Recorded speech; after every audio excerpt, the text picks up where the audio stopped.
নমস্কার বন্ধুরা, আজ আবারও এসে গেছি আপনাদের সামনে এক নতুন পদ্ধতির চিকেনের রেসিপি নিয়ে। এই রেসিপিটি কিভাবে বানানো হয়, এর উপকরণ আপনারা দেখুন। এই রেসিপিটি কি করে বানানো হয় আর কি কি লাগে: নুন, হলুদ, পেঁয়াজ কুচি, জিরে বাটা, আদা বাটা, রসুন বাটা, সমস্ত কিছু চিকেন একবারে নিয়ে তার উপরে খানিকটা লেবুর রস চিপে দিয়ে সব একসাথে মেখে ম্যাগনেট করে আধা ঘন্টা রেখে দিতে হবে।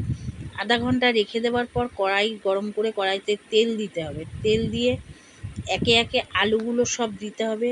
আলুগুলো দিলে আলুগুলো সব ভাজতে হবে। সুন্দর করে আলুগুলো ভেজে নিতে হবে, লাল লাল করে। আলুগুলো ভাজার উপরে একটু পরিমাণ মতো নুন আর একটু পরিমাণ মতো হলুদও দিতে হবে। নুন আর হলুদটা দিলে কি হবে, আলুটা দেখতে সুন্দর হবে। নুন দিলে আলুটা ভালো সেদ্ধও হবে। ভাজাটা হয়ে গেলে আলুটাকে নাবিয়ে নিতে হবে। নাবিয়ে নেবার পর আবার কড়াইতে একটু তেল দিতে হবে। কড়াইতে তেল দিয়ে তেলের উপরে দুটো শুকনো লঙ্কা ছিঁড়ে দিতে হবে। একটু গোটা গরম মশলা দিতে হবে। একটু গোটা গরম মশলা, শুকনো লঙ্কাটাকে একটু ভেজে চিকেন দিতে হবে। তার উপরে সমস্ত চিকেনগুলো একে একে দিয়ে নাড়াচাড়া করতে হবে।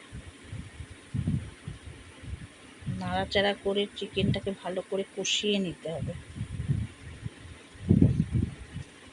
কষাতে কষাতে খানিকক্ষণ অল্প ধিমা আছে চিকেনটাকে একটা পাত্র দিয়ে ঢেকে রাখতে হবে।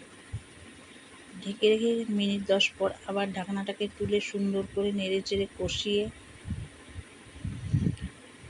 যখন এই রান্নাটি হয়ে যাবে তখন আপনারা স্বাদটা একটু দেখে নিয়ে তার উপরে একটু